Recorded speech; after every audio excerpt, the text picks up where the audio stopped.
De l'eau en Guinée, il n'en manque pas. Le pays est même qualifié de château d'eau de l'Afrique de l'Ouest. En dépit de cela, les Guinéens sont assoiffés. L'eau est un véritable problème de santé publique. Certes, l'eau coule parfois à flot, comme ici dans cette campagne des alentours de Kindia, à 170 km de la capitale Conakry, mais on est loin de satisfaire à tous les critères d'hygiène. Elle prend sa source au niveau des montagnes et en haut, vous avez des habitations. Et qui dit habitation, donc vous avez des sources potentielles de contamination de cette eau qui est superficielle parce que c'est une eau de source, eau de surface. En fait, et les gens déversent au niveau donc, de ce bas-fond en fait, des déchets. Ils viennent aussi pour les petits besoins.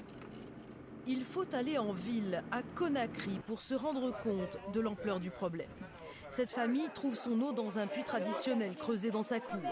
Une eau sale et odorante filtrée avec du sable et du tissu. Une eau qui sert à tout, cuisine, alimentation et toilettes. C'est l'eau qui n'est pas bonne, ça sent très mauvais. Mais nous, on ne peut rien faire parce qu'on ne peut pas jeter l'eau là. On préfère l'eau là parce qu'il n'y a pas autre chose. L'autre solution quand on est en ville, ce sont les forages d'eau. Il en existe une trentaine comme celui-ci, construit par l'UNICEF.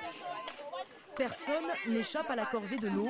Il faut souvent attendre des heures, revenir plusieurs fois par jour pour remplir quelques bidons.